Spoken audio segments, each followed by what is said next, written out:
네, 안녕하세요. 오늘 대학생활과 진로 5주차 강의 시간입니다. 오늘은 그 대학생활 중에 이 대인관계에 대해서 이해하는 시간입니다. 대인관계를 향상하기 위해서 어떠한 방법들이 있는지, 그리고 또 대인관계에 있어서 이 커뮤니케이션이 얼마나 중요한지, 그다음에 이 원활한 커뮤니케이션을 위한 원칙은 어떠한 것들이 있는지에 대해서 알아보는 시간이 될 겁니다. 대인관계. 여러분들이 생각하기에 이 대인관계를 어떤 거라고 생각을 하시는지요? 뭐 사람과 이런 사람 간의 소통, 그런 것들이 될 수도 있겠네요. 이제 막 그 신입생 여러분들은 학교에서든 또 어디를 가든 또 누구를 만나든 대부분 좀 낯설고 처음일 겁니다. 그래서 사람을 대함에 있어서 대인관계를 어떻게 쌓아야 하는지, 또 대인관계가 좋은 사람들의 이 특징은 무엇이 있고, 원활한 대인관계에는 어떠한 요소들이 있으며, 또 대인관계에서 빠질 수 없는 커뮤니케이션의 역할이나 또 대학생활 중에 상황별로 적절한 커뮤니케이션 방법은 무엇인지에 대해서 전문가 선생님과 함께 알아보는 시간이 될 겁니다. 학생 여러분 반갑습니다. 여러분들과 함께 대학생활 적응 그 첫 번째 이야기 함께할 신지혜 강사입니다.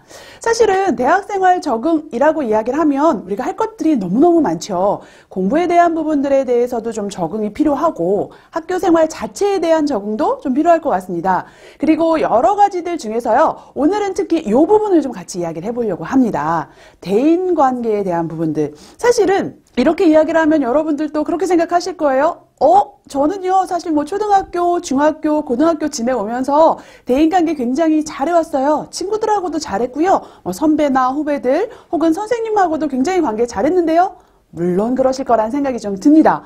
자, 그런데 사실은 그 안에서 또 대학생활 안에서는 그 나름대로의 어떤 대인 관계들이 또 새롭게 형성이 되기도 하고 어쩌면 그러한 관계들 속에서 이제는 우리 학생 여러분들도 성인이시잖아요. 그렇다 보니까 그러한 관계들에 대해서 그리고 사실은 이 부분은 굳이 대학생활뿐만이 아니라 이후에 내가 사회생활을 하는 데 있어서도 굉장히 중요한 부분이 될 수 있겠다라는 부분들 기억하시면 좋을 것 같습니다. 그래서 그것들에 대한 이야기들을 좀 할 텐데요. 일단 첫 번째로 대인관계의 중요성에 대한 부분들 다시 한번 좀 정리를 해보려고 합니다. 자, 그 부분들을 정리하고요. 그렇다면 이렇게 원활한 대인관계를 갖기 위한 아주 가장 기본은 커뮤니케이션이 될 텐데 그러한 커뮤니케이션을 잘하기 위한 방법으로서 스트로크라는 것들을 좀 알아보려고 해요. 그리고 그 스트로크를 잘 활용해서 어떻게 하면 커뮤니케이션을 잘할 수 있을까라는 부분들에 대해서 같이 생각해 보도록 하겠습니다. 사실은 대인관계 중요해요. 커뮤니케이션 중요합니다. 라는 것들에 대해서는 제가 따로 말씀드리지 않아도 여러분들 너무 잘 알고 계실 거란 생각은 들어요. 하지만 그럼에도 불구하고 다시 한 번 더 좀 정리를 해보자면 실제로요. 그 카네기 멜론 대학 연구소에서요. 이런 연구를 했대요. 성공을 하는 데 있어서 중요한 요소가 뭐가 있습니까? 라는 부분들을 조사를 했답니다. 우리 학생 여러분들도 한번 좀 생각을 해볼까요? 성공을 하기 위해서 중요한 게 뭐가 있을까? 생각을 해보면 내 나름대로의 노력 굉장히 중요할 것 같아요. 목표의식 중요할 것 같아요. 실력 중요할 것 같아요. 기타 등등 여러 가지 이야기들을 할 텐데요. 실제 조사를 해보니까 이렇게 나왔다고 해요. 물론 당연히 능력이라는 부분들이 빠져서는 이야기가 되지 않더라. 그런데 중요한 건 가만히 살펴보니까요. 무조건 능력 순서대로만 성공을 하는가? 라고 봤더니 그렇지 않더라는 이야기입니다. 물론 당연히 능력이 뒷받침이 되는 건 맞지만 그것과 더불어서 대인관계를 원활하게 맺었을 때 성공할 가능성이 굉장히 커진다라는 이야기를 하더라는 거죠. 왜 대인관계가 이렇게까지 중요해? 심지어는요, 지적 능력보다도 훨씬 더 많이 85% 정도 굉장히 중요해 라고 이야기를 하는 이유가 뭘까 봤더니만 성공을 한다라는 건 혼자의 능력만으로는 되지 않더라는 이야기예요. 다른 사람들과 서로 협력이 필요하기도 하고 다른 사람들의 도움을 받기도 하고 또 혹은 내가 다른 사람들에게 도움을 주기도 하고 이러한 과정들을 거쳐서 결국 성공을 하더란 이야기입니다. 그냥 나 혼자만의 능력 가지고는 되지 않더란 이야기예요. 나의 뛰어난 능력들을 발휘할 수 있는 기회들을 만들고 다른 사람들과 함께하는 능력이 굉장히 중요하다 보니까 사실은 당연히 나의 능력도 중요하지만 어쩌면 대인관계가 85%나 차지할 만큼 굉장히 성공의 중요한 요소가 되더라라는 부분을 여러분들 살펴보실 수 있을 것 같습니다. 자, 그렇다면 그렇게 중요한 대인관계라는 건 어떤 의미가 있을까라는 부분들을 한번 좀 살펴봤더니만요. 대인관계는 이런 의미가 있대요. 집단 생활을 하는 속에서, 그죠? 누군가 함께 있어야 됩니다. 그래야 이 관계가 형성이 되죠. 대인관계를 형성한다라는 건 집단 생활 속에서 서로 그 구성원들 상호 간의 심리적인 관계. 그 얘기 뭐예요? 그냥 웃으면서 내가 인사 잘했다고 해서 무조건적으로 대인관계가 좋다? 내가 저 사람 싫어하지만 안 그런 척한다고 무조건적으로 대인관계가 좋다?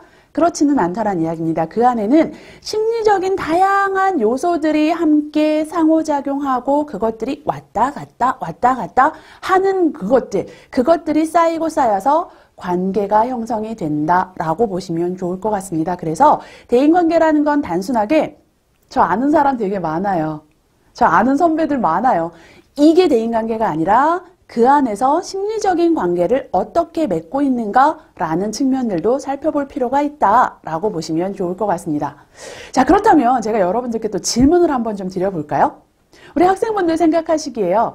대인관계가 좋은 사람들, 어떤 사람들이 대인관계가 좋은 것 같아요? 제가 조금 전에 힌트 드렸습니다. 무조건적으로 친구가 많다든가 아는 사람이 너무너무 많고요. 그렇다 보니까 이 사람들과의 모임, 약속 이런 게 굉장히 많아요. 이렇다고 해서 무조건 대인관계가 좋다라고 우리 이야기할 수 있을까요? 그러기 어려울 거란 이야기입니다. 그죠? 그리고 말을 굉장히 잘해요. 그래서 다른 사람들하고 함께 있으면 이야기가 끊이지를 않아요. 그런 사람들이 무조건적으로 대인관계가 좋다? 라고 말하기 어려울 것 같아요. 그죠? 자, 그리고 무조건적으로 내가 양보하고 다른 사람들을 배려하고 이렇다고 해서 대인관계가 좋을까요? 물론 지금 제가 말씀드리는 이런 여러 가지 상황들이 갖춰진다면 대인관계가 좋아질 가능성은 크다. 하지만 여기에서 이야기하는 친구가 많거나 아는 사람이 많다? 뭐 말을 잘한다. 성격이 굉장히 활발하다, 양보심이나 배려심이 뛰어나다라는 것 자체가 대인관계가 좋은 사람이야 라는 걸 의미하지는 않더라 라는 부분들도 여러분들은 기억을 하셔야 된다는 이야기입니다. 그래서 저는 성격이 좀 내성적이고요. 말도 잘 못하고요. 그래서 대인관계 맺기 너무 어려워요. 물론 시작하기는 어려울 수 있습니다만은 그렇다고 해서 무조건 내가 내성적이고 말을 잘 못하기 때문에 대인관계를 잘 못 맺어? 그렇진 않은 것 같아요. 사실은 저의 경험만 돌아봐도 실제로 굉장히 좀 내향적인 분들이 그리고 말을 아주 조리 있게 잘하지 않더라도 그럼에도 불구하고 굉장히 여러 사람들과 좋은 관계를 맺고 또 깊이 있는 관계를 맺는 분들을 많이 봐왔더란 이야기입니다. 그래서 대인관계가 좋다라는 것 무조건적인 건 아니다 라는 부분들 꼭 기억을 하시면서 자, 그렇다면 구체적으로 대인관계 능력이라는 건 뭘까 라는 부분들이 정리가 되어야 대인관계 능력이 좋구나 라는 부분들이 좀 정리가 될 수 있을 것 같습니다. 대인관계 능력이라는 건요, 어떤 업무나 과제, 우리가 해야 할 것들 있잖아요. 그것들을 해나가는 과정 속에서 굉장히 많은 사람들을 접촉하게 된다는 이야기입니다. 그런데 그러한 사람들과 문제를 일으키지 않고 원만하게 잘 지내는 그러한 능력을 우리는 사회생활 속에서의 대인관계 능력이다 라고 말할 수 있다는 거죠. 가만히 보면요, 아마 여러분들 이제 수업을 들어보시다 보면 그 수업을 듣는 과정 속에서 당연히 수업을 듣는 것 자체는 나 혼자 들어요. 그죠? 자, 그런데 과제를 수행을 하거나 아니면 공부를 해나가는 과정들 속에서 다른 사람들과 함께 해야 되는 뭐 동기나 친구 혹은 선후배 혹은 뭐 심지어는 타학과 학생들하고도 함께 해야 되는 경우들이 굉장히 많더란 이야기입니다. 근데 그러한 과정들 속에서 예를 들어서 팀 프로젝트, 팀플을 해요. 그것들을 해나가는 과정 속에서 우리는 여러 사람들을 만나게 되는데 보면 그 사람들하고 두루두루 큰 문제 없이 잘 지내는 그러한 능력들, 그게 우리가 대인관계 능력이라고 이야기하는데 사실은 팀 프로젝트를 진행을 하거나 무언가 함께 다른 사람들하고 함께 하다 보면 갈등은 있을 수밖에 없어요. 갈등이 아예 없는 걸 우리는 대인관계 능력이 좋다라고 말하지 않습니다. 갈등이라는 건 말 그대로 서로 의견 차이, 그죠? 생각이 다르고 서로 어떤 지향하는 바가 다르다 보니까 그 안에서 틀림없이 나는 그렇게 생각하지 않아 라는 부분들이 있을 수 있다는 이야기입니다. 그런데 그것들을 크게 문제 키우지 않고 원만하게 잘 해결할 수 있는 능력, 그러한 능력을 우리는 대인관계 능력이다 라고 이야기한다라고 보시면 될 것 같아요. 그 얘기는 바꿔 말하면 뭐예요? 무조건적으로 그냥 서로 갈등 일으키는 거 너무 불편하고, 그죠? 그 안에서 언쟁 있는 거 싫고, 그래서 그냥 내가 양보하지 뭐, 그냥 내가 좀 손해보고 말지 뭐, 이게 대인관계 능력이 좋은 게 아니다라는 이야기입니다. 어쨌든 원만하게 잘 해결할 수 있는 능력, 그 능력을 우리는 대인관계 능력이다라고 이야기한다라고 생각하시면 좋을 것 같습니다. 그리고 이 대인관계 능력이 얼마나 중요한지를요, 실제로요 회사들에서 채용 과정에서 끊임없이 확인을 하더란 이야기입니다. 이런 식으로 자기소개서를 통해서 질문을 하기도 하고 면접 과정에서 이 해당 지원자의 대인관계 능력이 어떠한가를 확인하기도 하더란 이야기입니다. 왜 그러한 부분들을 확인할까? 마찬가지란 이야기예요. 일을 한다라는 건 절대적으로 혼자서 되지 않습니다.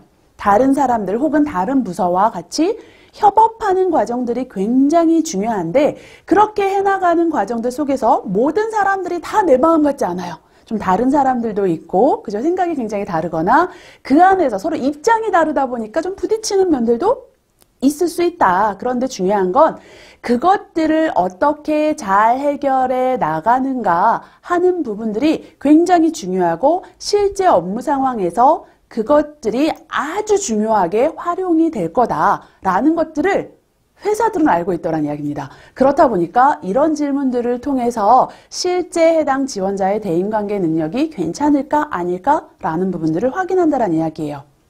대인관계를 좋게 만든다라는 것, 그래서 그 안에서 내가 커뮤니케이션을 원활하게 잘한다라는 건 단순하게 취업을 위해서 중요한 건 아닙니다. 그죠?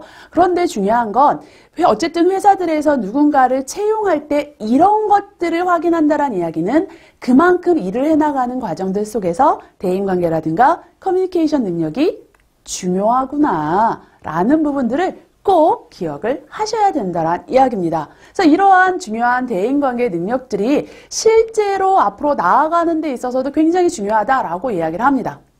시대의 변화로 이렇게 이야기해요. 여러분들, 우리 학생분들 4차 산업혁명이란 이야기 굉장히 많이 들어보셨죠? 물론 뭐 제가 지금 4차 산업혁명을 설명할 건 아니에요. 그런데 가만히 생각을 해보면 이 4차 산업혁명은 인공지능이 일을 하는 시대이고 인공지능이 일을 한다라는 건 예전에 기계가 단순하게 자동화해서 일을 하는 것보다 훨씬 더 많은 영역들을 그들이 로봇이나 기계가 우리 사람을 대신하게 된다라는 것을 의미하고 있습니다. 그래서 심지어는요, 이 인공지능은요, 정말 무서운 게 우리 사람이 시키는 대로만 일을 하는 게 아니라 모두 해요? 학습도 합니다. 점점 자기가 좋은 방법들을 찾아 나가요. 그렇다 보니까 기본적으로 학습하면서 나아지다 보니 훨씬 더 많은 분야에서의 업무를 이 인공지능에게 우리는 맡길 수 있더란 이야기입니다. 그 얘기는 다시 바꿔 말하면 사람만이 가지고 있는 이 인공지능이 대신할 수 없는 그러한 역량들을 가지고 우리는 경쟁력 삼아야 되고 그것들을 바탕으로 해서 앞으로 여러분들 어쨌든 간 사회생활 하실 거잖아요. 뭐 취업이 되었든 창업이 되었든 여타 다른 길이 되었든 어쨌든 사회생활을 하시는 과정들 속에서 그게 나의 능력, 나의 역량이 되어야 된다라는 부분들이 있는데 자 그렇다면 인공지능이 가지지 않은 사람만이 가진 능력이 뭐야? 라고 살펴봤더니만 그것들이 바로 이런 능력이더란 이야기예요. 팀워크를 발휘하고 다른 사람들과 함께하는 능력들. 인공지능은요, 말씀드린 것처럼 사실은 빅데이터라는 걸 통해서 굉장히 다양한 정보들을 데이터화해서 가지고 있고 그 데이터들을 바탕으로 해서 학습해 나가면서 어떤 방식으로 일을 해나가는 게 가장 효율적일까? 가장 효과적일까? 이러한 부분들을 찾아나가는 일을 굉장히 잘합니다. 생각해보면 우리 사람도 결국 그렇게 일하거든요. 내가 그동안 배워왔던 것들, 내가 경험해왔던 것들을 데이터화해서 그 기억에 의존해서 어떻게 하는 게 가장 효과적일까? 뭐 예를 들자면 그런 거예요. 여러분들 학점을 어떻게 내가 잘 취득할 수 있을까? 처음엔 굉장히 막막하고 어려워요. 그죠? 지난 시간에 아마 들었을 겁니다. 그래서 그런 방법들을 내가 시도하면서 아하, 가만히 보니까 대학교 생활하면서 내 나름대로 학점을 잘 취득하기 위해선 이렇게 해야 되는구나. 특히 나는 이렇게 하는 게 나한테 잘 맞는구나 라는 것들을 경험 삼아서 알았다면 그 다음번엔 그 가장 효과적인 방법을 찾아서 그것대로 여러분들 공부를 하실 거란 이야기예요. 그죠? 자, 그런데 이러한 기억력이라든가 그것들을 계산하는 능력은 우리가 컴퓨터를 따라가기 조금 어렵습니다. 그죠? 그렇다라고 하면 어떤 부분들이 있을까라고 이야기할 때 제가 팀워크나 협업을 이야기했는데 커뮤니케이션하고 그죠? 공감하고 다른 사람들의 이야기를 경청하고 그것들을 통해서 다른 사람들과 함께 시너지를 발휘하는 능력? 아직 인공지능은 거기까지는 가지 않았더라. 혼자서만 일하더라. 라는 측면을 우리가 알 수가 있습니다. 그 얘기는 다시 바꿔 말하면 회사들에서 어떤 지원자, 인재들을 원할 때 그들에게서 명확한 기억력 이런 것들은 컴퓨터보다 뛰어날 거야, 인공지능보다 훌륭할 거야 라고 생각하지는 않을 거란 이야기입니다. 이 사회가 우리에게 그것까지 요구하진 않을 거란 이야기예요. 그렇다면 어떤 걸 요구한다? 말씀드린 것처럼 그들이 할 수 없는, 인공지능이 할 수 없는 그러한 역량들을 우리에게 요구할 거다. 그리고 그게 뭐야? 라고 살펴보면 그게 다른 사람들과 공감하고 커뮤니케이션 함으로써 협업할 수 있는 그러한 역량들을 요구할 거다라는 것들을 확인할 수가 있습니다. 그리고 실제로 그런 이야기를 해요. 조직에서 팀워크를 발휘하는 데 있어서 어떤 부분들이 크게 작용을 하는가라는 부분들을 한번 좀 살펴보니까 실제로 조사를 해보니까 물론 리더가 리더십을 잘 발휘하면 팀워크 발휘가 잘 됩니다. 그 안에서 팀워크 발휘가 잘 되고요. 서로 목표가 공유됐을 때 제가 이거 좀 거꾸로 얘기하고 있는 거예요. 왜냐면 이건 저의 요인이니까요. 그죠? 목표가 공유되었을 때 그리고 굉장히 효율적인 업무 환경이 갖춰졌을 때 어떤 이러한 경우들에 있어서 팀워크 굉장히 잘 발휘가 됩니다. 라고 이야기를 하는데 그렇다면 1위는 뭐예요? 1위는 뭘까요? 자, 우리 학생분들 1위는 뭘 것 같으세요? 네, 맞습니다. 1위는요. 구성원들 간의 커뮤니케이션이 잘 되었을 때 그죠? 서로 원활하게 소통이 잘 되었을 때 그 안에서 팀워크가 잘 발휘가 되더라. 팀워크가 잘 발휘가 된다라는 이야기는 어떤 의미? 네, 맞습니다. 시너지가 발휘된다라고 보시면 될 것 같습니다. 그래서 그들이 어쨌든 간에 미래 사회가 우리에게 요구하는 역량들이 팀워크, 협업할 수 있는 능력인데 그것들은 뭘 통해서 발휘가 된다? 제가 설명을 통해서도 계속 반복적으로 이야기했습니다. 커뮤니케이션을 통해서 발휘가 되더라 라고 이야기할 수 있다 라고 보시면 좋을 것 같고요. 실제로 이 팀워크라는 게 뭐야? 라고 살펴보면 구체적인 그 정의들을 보자면 소통, 협력을 통해서 공동의 목표를 달성하고 자 중요한 건요. 거기서 끝나면 안 돼요. 뭐가 있어야 된다? 성과가 있어야 된다라고 보시면 될 것 같습니다. 그 얘기는 다시 바꿔 말하면 우리가 팀플을 하는데 팀 프로젝트를 하는 과정 속에서 이게 웬일이야. 우리 팀원들끼리 서로 마음이 너무 잘 맞아. 야, 이거 이렇게 하면 어때? 라고 내가 제안하면 모두 다 맞아. 나도 그렇게 생각했어. 야, 너 진짜 똑똑하다. 서로 굉장히 응원도 잘해주고 마음도 너무 잘 맞는다. 그게 팀워크가 좋다? 거기서 끝나면 안 된다. 중요한 건 거기서 한 단계 더 나아가서 그렇게 마음이 잘 맞고 뜻이 잘 맞는 것들을 모아서 그 팀 프로젝트에 있어서 좋은 성과를 내는 것, 그게 진정한 팀워크가 발휘되었다라고 보시면 될 것 같습니다. 사실은 관계라는 건 개인적인 관계도 있고요. 공적인 관계도 있을 것 같습니다. 그런데 중요한 건 이 둘 다 물론 잘해야 돼요. 그래서 개인적인 관계라는 건 말씀드린 것처럼 단순하게 마음이 잘 맞아. 우리가 뜻이 잘 맞아. 여기서 끝날 수 있습니다. 그런데 중요한 건 어쨌든 간 내가 단순하게 대학 생활을 잘한다라는 건 그냥 우리 학교 사람들 다 너무 좋아.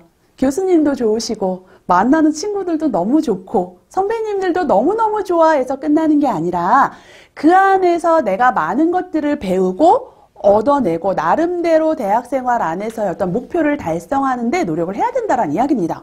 그리고 그 안에서 팀워크를 발휘한다는 건 말씀드린 것처럼 단순하게 마음이 잘 맞아가 아니라 목표를 달성해서 성과를 창출하는 것까지 가야 된다. 그리고 그것들을 하기 위해서는 소통하고 협력해야 된다라는 부분들을 여러분들 꼭 기억을 해주시기를 부탁을 드리겠습니다.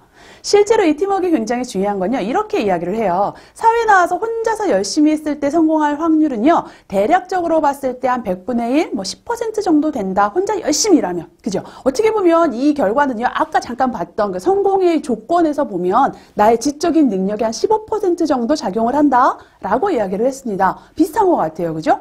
자, 그리고요. 머리가 그냥 좋은 게 아니고요. 그냥 혼자 열심히 하는 정도가 아니라 너무너무 뛰어나요. 비상해요. 자, 그러면 한 75분의 1 정도의 성공 확률을 보인다라고 볼 수 있을 것 같습니다.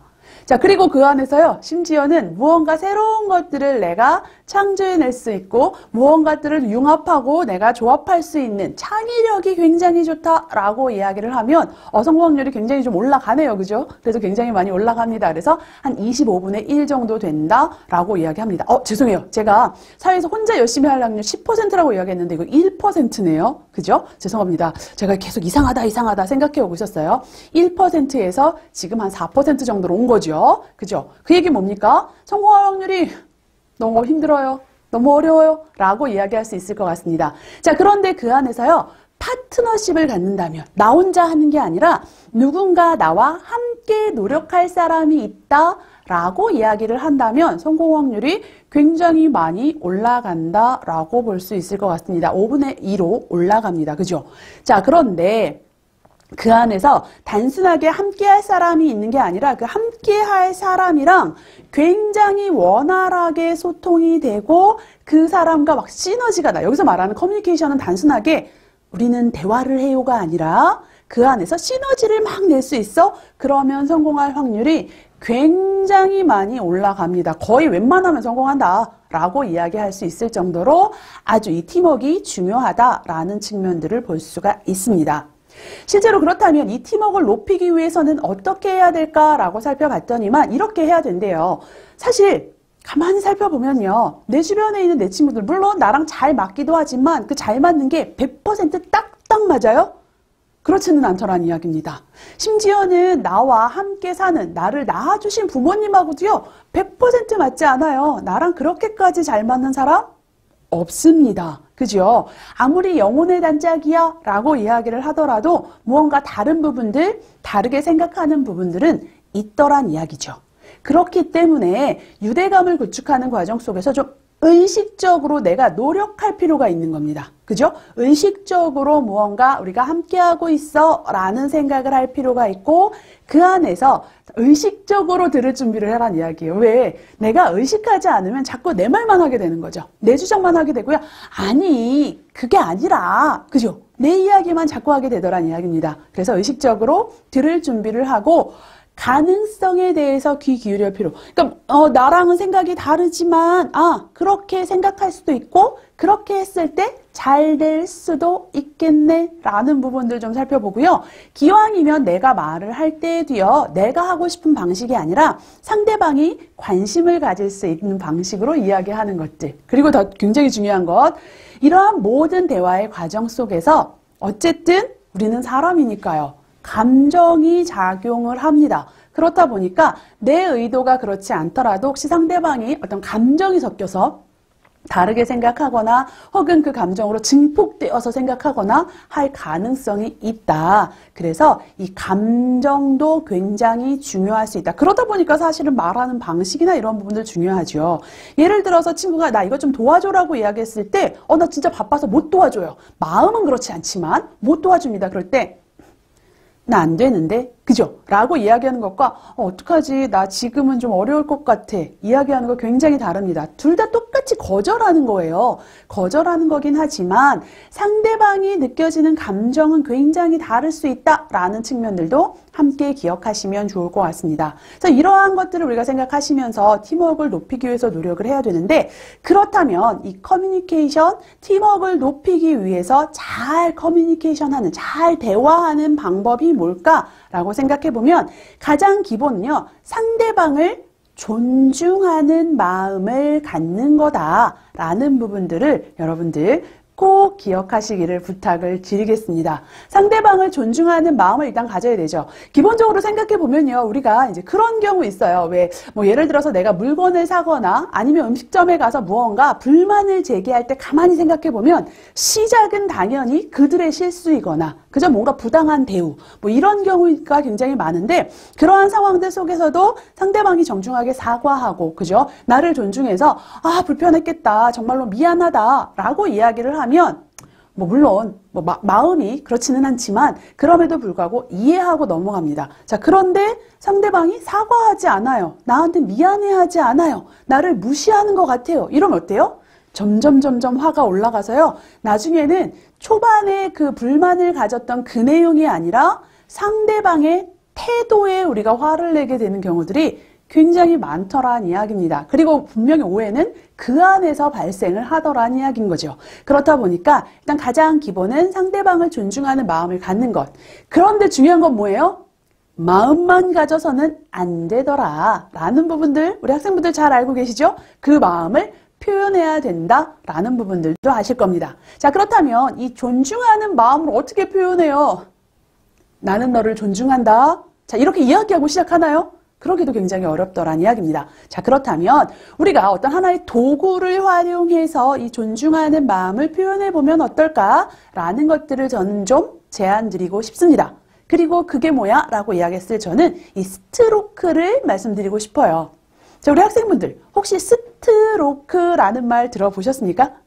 뭐 어떤 분들은 저 들어본 것 같아요 라고 이야기하는 분들도 계실 거고요. 또 어떤 분들은 저는 태어나서 처음 들어봐요 이야기하시는 분들도 계실 수 있습니다. 뭐 그럴 수 있겠죠. 자, 이 스트로크라는 말은요. 원래는 기본적으로 그 어떤 운동 뭐 이런 데서 주로 사용했던 이야기입니다. 그래서 왜 쓰다듬다, 어루만지다, 힘을 가하다, 영향을 주다 라고 이야기를 해서요. 다양한 스포츠에서 활용이 되는데 뭐 예를 들자면 배드민턴이나 테니스 같은 데도 우리가 이야기하잖아요. 뭐 예를 들어서 이렇게 치는 거 이거 뭐라 그래요? 백핸드 스트로크. 네, 손을 이렇게 거꾸로 해서 그죠? 뒤로 해서 이렇게 치죠. 백핸드 스트로크다 라고 이야기하고요. 이렇게 해서 이렇게 치는 거 뭐 오버핸드 스트로크 뭐 이런 이야기 합니다. 아 맞네. 운동에서 많이 쓰이네. 그죠? 스트로크 뭔가 공을 딱 칠 때 그것들을 우리가 스트로크다 라고 이야기를 해서요. 실제로 치다, 두드리다, 뭐 쓰다듬다, 어루만지다, 힘을 가하다 이런 용어들인데 이 용어가 심리학적인 용어로 발전을 해서요. 이렇게 이야기를 하고 있습니다. 실제 심리학에서는요.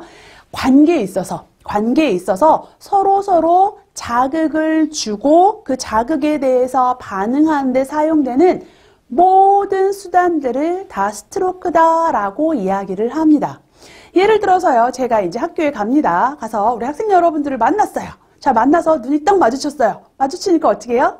안녕하세요. 인사하겠죠. 자, 이거 스트로크일까요? 아닐까요? 스트로크입니다. 그죠? 제가 자극을 딱 보냈잖아요. 거기에 우리 학생분들이 계시네요. 안녕하십니까? 자극을 줬습니다. 이거 스트로크죠.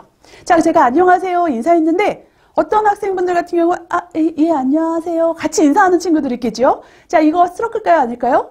저한테 반응을 보여줬습니다. 당연히 스트로크입니다. 그죠? 자, 그런데 또 어떤 분들은 너무 당황한 거예요. 그래서 모른 척하고 지나가요. 이거 스트로크일까요? 아닐까요? 아니다. 그죠? 왜? 반응이 없었고 자극이 없었으니까. 네. 기본적으로 어쨌든 그 우리가 관계를 맺고 그 사람의 상대방의 존재를 인정했을 때, 이 사람이 여기 있네? 라고 했을 때 반응을 보이는 모든 것들, 자극을 주는 모든 것들, 뭐 인사를 하고 서로 대화를 주고받고, 그죠? 뭔가 재밌는 이야기를 할 때 옆에 사람을 막 때려요. 이것도 스트로크입니다. 그리고 무언가 힘을 주고자 할 때 어깨를 토닥토닥 해줘요. 자, 자, 이것도 스트로크다라고 할 수 있을 것 같습니다. 그래서 어쨌든 상대방의 존재를 인정하는 모든 것들, 모든 수단들, 자극을 주고 반응을 보이는 모든 수단을 스트로크라고 이야기합니다. 자, 그러면 예를 들어서요. 내가 친구랑 이야기했는데 기분이 나빴어요. 그래서 친구를 이렇게 잠시 흘겨봅니다. 이거 스트로크일까요? 아닐까요? 스트로크죠. 네, 물론 긍정적인 의미의 스트로크는 아니기는 하지만 이것 또한 스트로크다라고 이야기할 수 있다라고 보시면 될 것 같습니다. 그래서 어쨌든 반응을 보여주는 모든 것들, 그게 긍정이든 부정이든 모두 다 스트로크다라고 이야기할 수 있습니다. 자, 이 스트로크가 실제로요, 굉장히 우리 생존에 있어서 중요하다. 라고 이야기를 하는데 그걸 사람을 대상으로 실험하기 조금 어려우니까요. 사람과 그나마 가장 좀 비슷한 침팬지를 데리고 실험을 했답니다. 실험을 하면서 어떻게 했냐면 일단 어미 침팬지가요. 이제 아가를 낳았어요. 낳자마자 지금 그림에 보시는 것처럼 보이지도 않고 서로 뭐 이렇게 만질 수도 없고 그죠? 전혀 그 자극을 주고받을 수 없는 상태로 분리를 해 놓습니다. 물론 이 아가한테는 뭐 먹이라든가 여러 가지 환경은 잘 갖춰주죠. 아이가 안전하게 자랄 수 있도록 잘 갖춰주기는 했지만 어미하고 전혀 이 스트로크를 주고받을 수 없게 해놨어요. 그랬더니만 이 아기 침팬지가요. 아무 이유 없이 분명히 건강하게 태어났는데 아무 이유 없이 시름시름 앓다가 2주 만에 사망. 네, 안타까운 결말을 맺었습니다.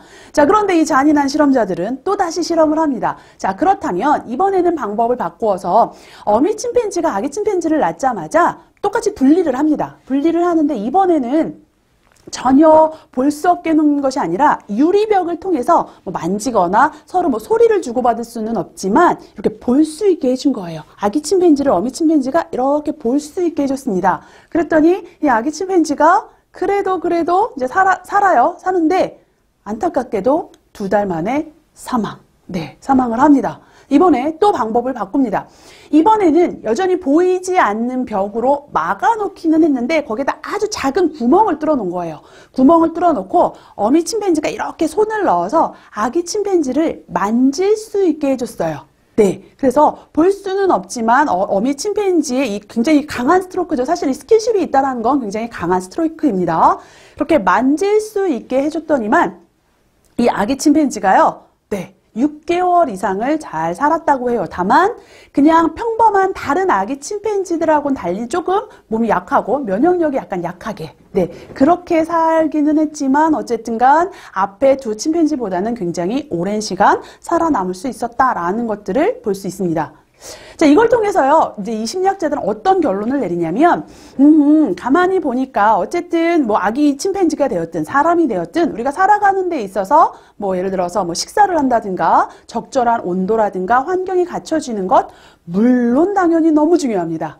굉장히 중요하긴 하지만 그게 전부가 아니구나. 우리 생존에 있어서 소위 이 엄마하고의 스트로크라는 거, 꼭 이게 엄마뿐만이 아니겠죠. 양육자의 스트로크라는 게 굉장히 중요할 수 있겠구나라는 결론을 내립니다. 자, 우리도 가만히 생각을 해보면요. 실제로 우리는 본능적으로요. 이 스트로크를 막 요구를 해요. 대학에 가서 많은 친구들이 언제 힘들어? 라고 이야기를 했을 때 분명히 이제 고등학교는요. 고등학교 때까지, 중학교, 고등학교 때까지는 어쨌든 우리 반이 있었어요. 그래서 싫으나 좋으나 하루 종일 그 친구들하고 함께 지냅니다. 그렇다 보니까 의도하지 않아도 서로 반 아이들끼리 알게 되는 거예요. 누가 누구인지. 그죠? 제가 몇 번인지. 뭐 걔랑 깊은 대화를 나누지는 않더라도 서로 존재 정도는 알게 되더란 이야기입니다. 그리고 그 안에서 자연스럽게 소속감을 가지고 살 수 있었는데 대학에 오니까요. 수업이 각자가 다 달라요. 너무너무 달라요. 이제 그리고 그 안에서 내가 개인적으로 움직이다 보니까 내가 적극적으로 누군가에게 다가가지 않으면 학교 생활을 하는 동안 아무도 나에게 스트로크를 주지 않더란 이야기입니다. 그렇다 보니까 물론 나 그냥 공부하는 거 나름대로 열심히 할 수도 있지만 물론 그것도 막막하긴 해요. 하지만 어쨌든 할 수는 있지만 그 안에서 이 생활하는 것 자체가 굉장히 좀 어렵고 힘들다라고 이야기하는 친구들을 제가 종종 보고는 합니다. 우린 기본적으로요, 누군가로부터 스트로크를 받지 않으면 굉장히 좀 외롭고 힘들어하는 그런 존재다라는 것들을 알 수가 있고요. 심지어 어린아이들 보면요, 그런 모습들이 있습니다. 예를 들어서 수업 시간에 무언가 내가 대답하려고 열심히 손드는데 선생님께서 끝까지 나를 안 시켜주세요. 나한테 스트로크를 안 주십니다. 그러면 어떻게 돼요?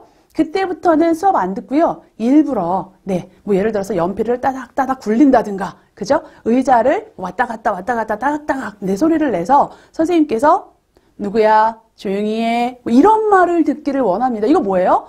긍정적이지는 않지만 선생님께서 나한테 관심을 보여주신 거죠. 관심 끌기 위해서 일부러 장난치는, 심지어 우리 어렸을 때 뭐 모든 아이들이 다 그렇지는 않지만 이제 남자아이들이 조금 관심 있는 여자친구들 괴롭히기도 하잖아요. 이거 뭐예요?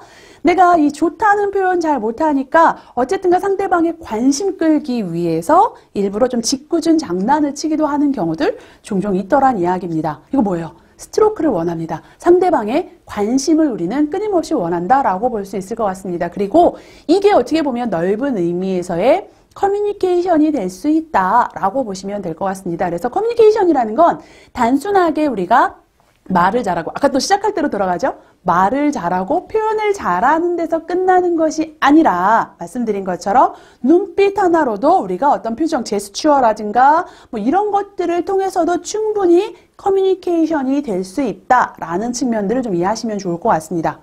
그렇다면 이 스트로크를 우리가 어떻게 활용할 것인가 라는 부분들을 좀 살펴봐야 될 텐데요. 일단 첫 번째로요, 당연히 긍정적인 스트로크를 최대화하는 것들 굉장히 중요하다라고 보시면 됩니다. 제가 잠깐 말씀드렸지만 사실은 대학 생활을 하다 보면 각자 듣는 수업도 다 다르고요. 물론 이제 우리가 뭐 어떤 반이라든가 전공으로 묶여져 있기는 하지만 그 안에서 함께 듣는 수업이 많기는 하지만 그 모든 학생들과 똑같이 움직이지는 않더란 이야기입니다.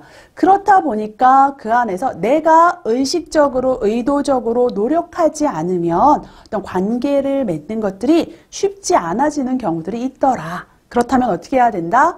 내가 긍정적인 스트로크를 최대화해서 다른 사람들에게 줄 수 있도록 노력해야 된다라고 생각하시면 좋을 것 같아요. 두 번째로는요, 우리가 사실은 이야기한 것처럼 팀 프로젝트를 하거나 다른 친구들과 협업을 하는 과정 속에서 긍정적인 스트로크만 줄 수는 없습니다. 그렇다면 부정적인 스트로크를 줘야 되는데 그것들을 필요할 때, 필요한 만큼만 최소화해서 주는 것도 필요하겠다라고 보시면 좋을 것 같습니다. 자, 그리고 세 번째로요, 스트로크라는 건 이야기한 것처럼 무조건 말 잘하는 거 아니다라고 말씀을 드렸어요. 경청을 잘해주는 것도 스트로크의 일종이 될 수 있다라는 측면들 기억하시면 좋을 것 같습니다. 그래서 그 첫 번째 이야기로요, 긍정적인 스트로크를 최대화하자라고 말씀을 드렸어요. 자, 그렇다면 이 긍정적인 스트로크가 얼마나 좋은지를 실제 실험을 합니다. 어떻게 실험을 하냐면요, 학교 학생들을 대상으로 해서 이제 도서관을 이용하는 학생들을 대상으로 해서 우리 학교 도서관을 어떻게 생각하십니까? 라는 설문을 합니다. 그런데 중요한 건 그냥 정말로 이 도서관에 대한 생각을 물어보는 것들이 아니라 긍정적인 스트로크의 어떤 효과를 보기 위한 과정이었습니다. 어떻게 하냐면요, 책을 빌리러 온 학생들에게요, 어떤 학생들에게는 굉장히 좋은 책 빌리셨네요. 재미있게 보시고 기한 내에만 꼭 반납해 주세요. 감사합니다. 이런 식으로 긍정적인 의미의 스트로크들을 막 줬어요. 반대로 어떤 학생들에게는요, 아시죠? 책에다가 낙서하시거나 혹은 책을 파손하시게 되면 이거 알아서 배상하셔야 돼요. 그리고 제발 기한 내에 꼭 반납해 주세요. 자, 이렇게 굉장히 무섭게 부정적인 스트로크를 막 줬어요. 그리고 나서 그 학생들이 밖으로 나올 때 저기요, 제가 설문조사 좀 할게요. 이렇게 시작을 한 거죠. 그래서 우리 학교 도서관 어떻게 생각하십니까? 라고 질문을 드렸더니 긍정적인 스트로크를 받은 학생, 물론 전부가 그렇지는 않았지만 평균적으로 봤을 때 긍정적인 스트로크를 받았던 학생들 같은 경우에는요, 우리 학교 도서관이요, 벽 색깔도 굉장히 차분하고요, 온도라든가 조명 뭐 다 좋은 것 같아요. 그래서 공부하기에 괜찮습니다 라고 이야기를 했고요.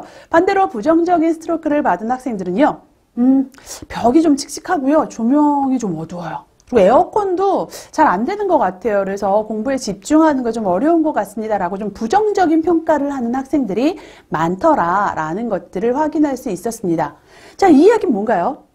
내가 긍정적인 스트로크를 받았을 때 그 받은 대상에 대해서 나 또한 긍정적인 호감을 가질 가능성이 커진다라는 것들을 확인할 수 있습니다. 그래서 우리 학생분들께서는 어쨌든 간 내가 다른 사람들하고 좋은 관계를 맺었으면 좋겠어. 기왕이면 그 안에서 원활한 대인관계를 맺고 기왕이면 그 안에 좀 넓은 대인관계를 맺었으면 좋겠어. 라고 생각하시는 학생분들 같은 경우에는 그렇다면 내가 적극적으로 긍정적인 스트로크를 좀 줘보면 어떨까라는 부분들을 생각하시면 좋을 것 같습니다. 긍정적인 스트로크를 뭐 줘요? 너무 어려워요. 그죠? 그렇게 생각할 수 있습니다. 긍정적인 스트로크의 시작은 바로 이거예요. 일단 인사.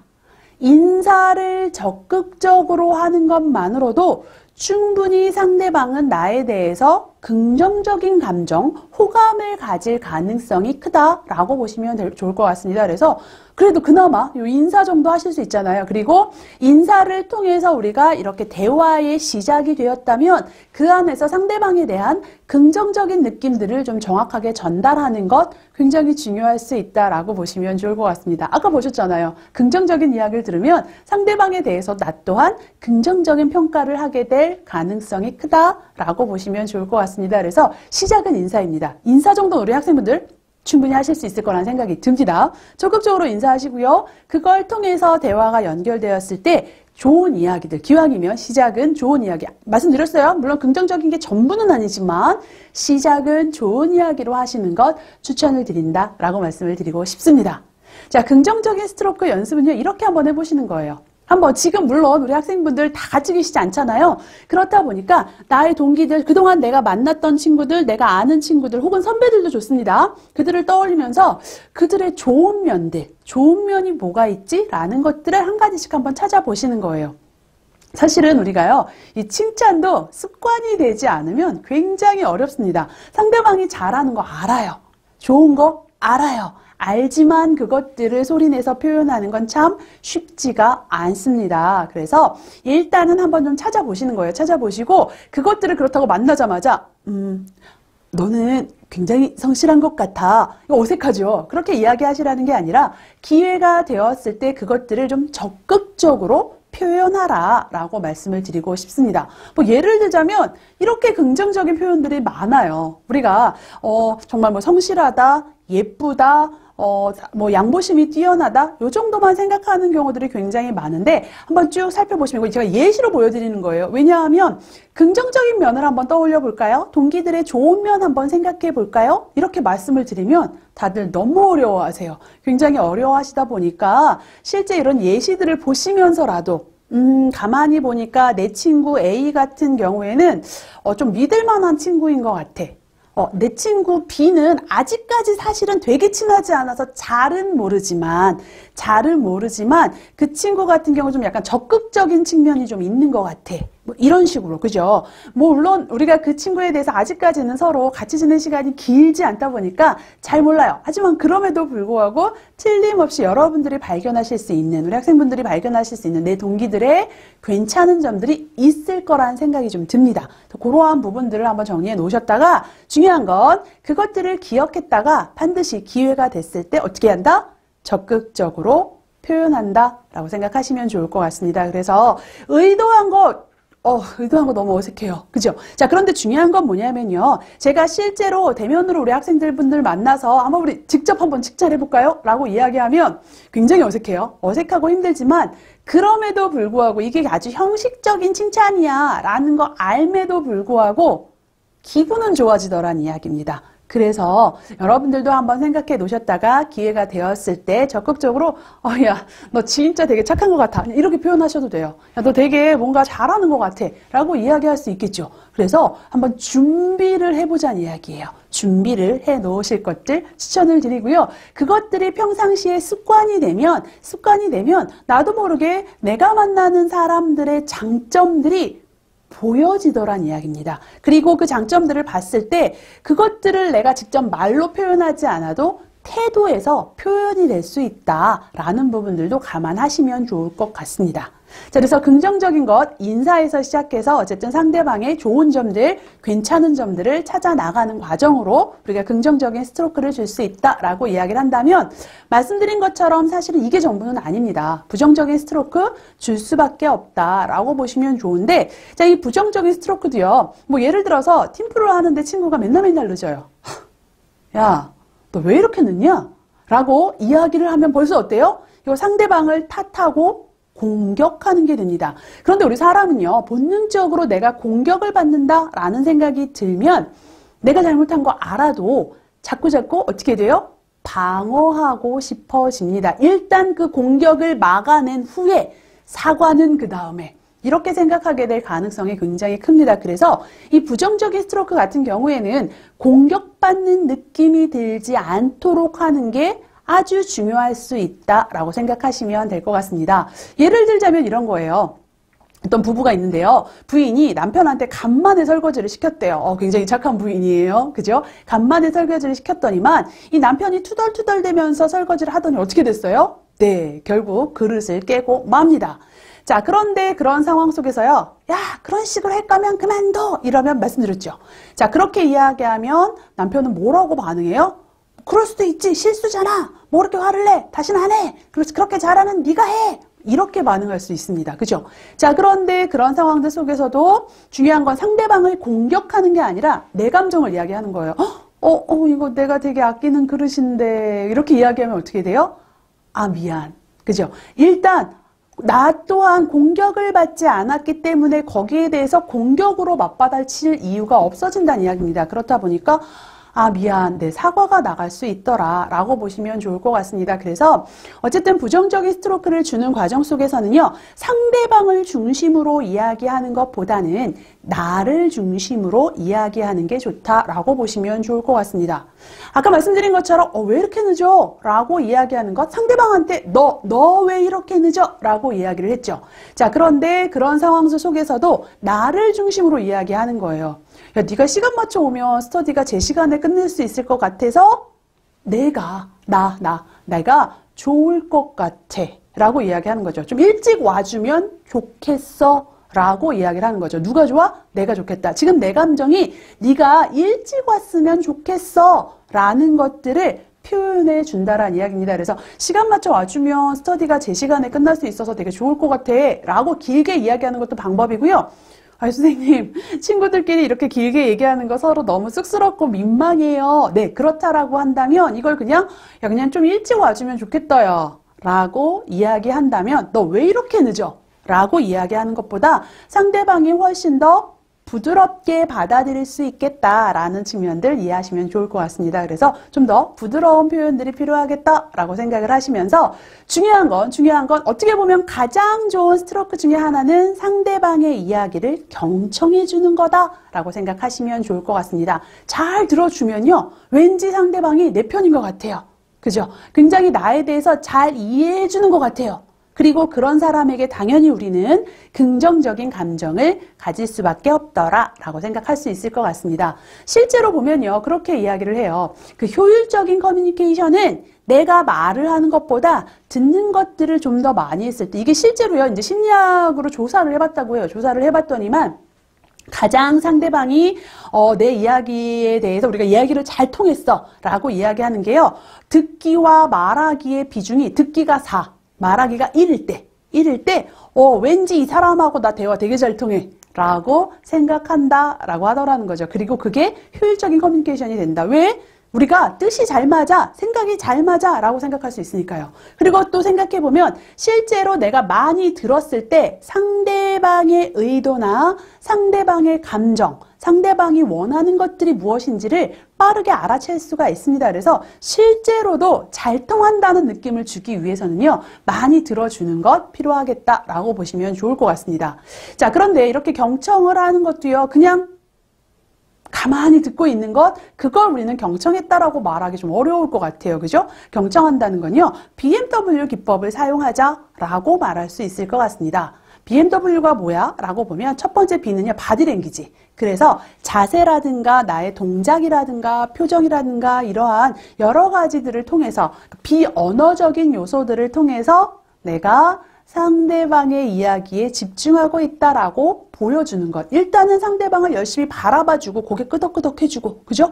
이것만으로도 충분히 상대방이 내 이야기 잘 듣고 있구나 라는 것들이 파악이 되고요. 그렇다면 M은 뭐다? 내 분위기를 맞춰주는 겁니다. 그래서 상대방이 약간 흥분한 것 같으면 흥분을 가라앉혀. 그죠? 내가 지나치게 차분한 것보다는 좀 더 나도 빠르게 이야기를 해주고 상대방이 약간 좀 가라앉아 있을 때는 친구야 힘내 라고 얘기하는 게 아니라 아 그랬어 그래 그럴 수 있겠다. 나 또한 조금 한 박자 낮춰주고 이 분위기를 좀 맞춰주는 것 그걸 우리는 무드라고 이야기를 하고요. 마지막으로 워드입니다. 이건 뭐 아시죠? 네, 말표현에 있어서도 상대방에게 좀 내가 장단을 맞춰주는 것들이 필요하다라고 보시면 좋을 것 같습니다. 그래서 이 BMW를 맞추어서 경청을 하면 물론 좋은 차입니다. 좋은 차인데 그 좋은 차의 값어치만큼이나 상대방과 좋은 관계를 맺게 될 가능성이 크다라고 보시면 좋을 것 같고요. 실제 경청이라는 건 크게 이렇게 나눌 수 있어요. 선택적인 경청, 반응적인 경청, 공감적인 경청. 선택적 경청은 뭐예요? 듣고 싶은 얘기만 듣는 거죠. 네, 듣고 싶은 이야기만 듣고 상대방이 내가 관심 없는 이야기, 나와 생각이 다른 이야기 할 때는 안 듣는 거예요. 이게 선택적 경청이고요. 반응적인 경청은 말 그대로 그냥 반응만. 그죠? 반응만 하는 것. 공감적인 경청이 실제 우리가 원하는 상대방이 이 사람이랑 나랑 대화가 잘 통해, 뜻이 잘 맞아, 뭔가 이 사람과 함께 시너지를 낼 수 있을 것 같아 라는 생각이 들 가능성이 큰 것, 공감적인 경청이다 라고 보시면 좋을 것 같습니다. 예를 들자면 이런 거죠. 왜 이렇게 모임에 늦어? 라고 이야기했을 때 내가 과제가 너무 많아서 일찍 올 수가 없었어가 아니라 그래 뭐예요? 어쨌든 상대방이 왜 이렇게 모임에 늦어? 라고 이야기하는 것, 내가 표현할 때는 야 일찍 오면 좋겠어 라고 표현하지만 만약에 내가 그 이야기를 듣는 사람이에요. 상대방은 아직까지 이 수업 안 들었나 봐요. 잘 몰라요. 이럴 때에는 내가 많이 기다렸지. 다음 모임에 내가 최대한 일찍 오도록 노력할게 라고 해서 상대방이 왜 이렇게 늦어라고 이야기하는 그 마음을 읽어준다. 내가 표현할 때, 내가 부정적인 걸 표현할 때는 좀 더 내 입장에서 표현하지만, 그죠? 내 감정을 표현하지만 상대방이 저렇게 표현했을 때는 야, 그럴 수도 있지. 같이 화를 내는 것이 아니라 상대방이 그렇게 이야기했을 때 그 마음을 읽어주고 충분히 표현한다라고 보시면 좋을 것 같습니다. 그래서 우리가 어쨌든 적극적으로 경청하는 것만으로도 충분히 상대방과 원활한 대화가 잘 되었다라는 측면들을 살펴볼 수 있구나라고 생각하시면 좋을 것 같습니다. 다만 경청이 어려운 것들은요, 이제 이런 경우예요. 나도 모르게 자꾸 이렇게 되는 경우들이 굉장히 많더라는 이야기입니다. 자꾸 상대방의 이야기를 판단하게 되고요. 내가 할 말만 생각해요. 그죠? 혹은 별로 듣고 싶지 않아. 이런 생각들, 나의 어떤 가치 판단이 들어가는 경우에 우리가 경청이 굉장히 어려워집니다. 그래서 중요한 건 말씀드린 것처럼 경청만 잘해도 이미 충분히 상대방과 시너지를 낼 준비, 협업을 할 준비, 팀워크를 발휘할 준비가 되었다라는 생각을 가지고 아까 얘기했잖아요. 의도적으로 들을 준비를 할 필요가 있다라는 부분들 꼭 기억을 좀 부탁을 드리겠습니다. 자, 이런 것들을 모아서요. 이런 상황들을 어떻게 하면 좋을지 간단히 한번 살펴볼게요. 일단 팀 프로젝트를 하는 데 있어서요. 한 명이요. 특별한 의견도 없이 계속 내 의견에 반대만 해요. 자, 이 친구한테 뭐라고 이야기해요? 야, 그렇게 얘기할 거면 네가 말해봐 라고 이야기하는 게 아니죠. 예. 일단은 이런 경우에 말씀드린 것처럼 공감적인 경청이 필요한 순간입니다. 상대방의 진짜 마음이 무엇인지를 듣기 위한 과정이 필요하다라고 생각하시면 될 것 같습니다. 이런 경우에 정말로 무언가 이유가 있을 것 같잖아요. 그죠? 물론 내 기분도 나빠요. 내 기분도 나쁘기는 하지만 그럼에도 불구하고 상대방의 의도를 파악하기 위한 노력한다라고 보시면 좋을 것 같습니다. 자, 또 이런 경우 있어요. 내가 굉장히 아르바이트 해야 돼요. 아르바이트 하는데 학과에 중요한 행사가 있어요. 근데 꼭 오라고 이야기하는 선배한테 뭐라고 이야기하면 좋을까요? 네. 자, 이런 경우에는 일단 나의 감정을 충분히 담아서, 부정적인 내용이잖아요. 나의 감정을 충분히 담아서 나도 너무너무 가고 싶고 아쉽다. 그리고 못 가서 여러 동기나 선배들에게 미안하다라는 감정들을 충분히 표현할 수 있으면 좋겠다라고 말씀을 드리고 싶습니다. 선배, 저 아르바이트 때문에 못 가요. 그냥 이것만 이야기하는 것들이 아니라, 이것만 이야기하는 게 아니라 그 감정적인 부분들도 함께 표현한다. 아까 감정도 굉장히 중요하다라고 말씀을 드렸습니다. 그래서 함께 표현한다라고 생각하시면 좋을 것 같습니다. 자, 그리고 마지막으로 교수님께 면담 요청을 드릴 때 어떻게 이야기하면 좋을까? 사실은 뭐 면담 요청을 하는 이유는 굉장히 여러 가지가 있습니다. 뭐 내가 학과 공부에 대한 고민이 있어서 신청을 할 때도 있고요. 교수님께 뭔가 부탁을 드리기 위해서 면담을 신청하는 경우들도 있습니다. 어쨌든 간 내가 교수님께 시간 좀 내주십시오라고 이야기하는 측면이다 보니까 이런 경우에는 일단은 교수님 수업 너무 좋다. 긍정적인 스트로크로 시작을 합니다. 긍정적인 스타트. 그래서 교수님과 이야기를 통해서 내가 상담을 통해서 뭔가 해결책을 만들고 싶다. 왜? 나는 교수님을 존경하니까 라고 해서 긍정적인 스트로크로 시작하실 것을 좀 추천을 드립니다. 자, 보시면 아시는 것처럼 사실은 우리가 긍정적인 스트로크는 그것만, 부정적인 스트로크는 그것만 으로 활용되는 것들이 아니라 그것들이 적절하게 상황에 녹여져 가야 된다라는 부분들도 여러분들께서 함께 기억하실 수 있을 것 같습니다. 그래서 그러한 부분들을 적절하게 잘 활용하신다면 원활한 대인관계를 바탕으로 성공적인 대학생활 하실 거라고 믿으면서요. 오늘 수업은 마무리하도록 하겠습니다. 수고하셨습니다.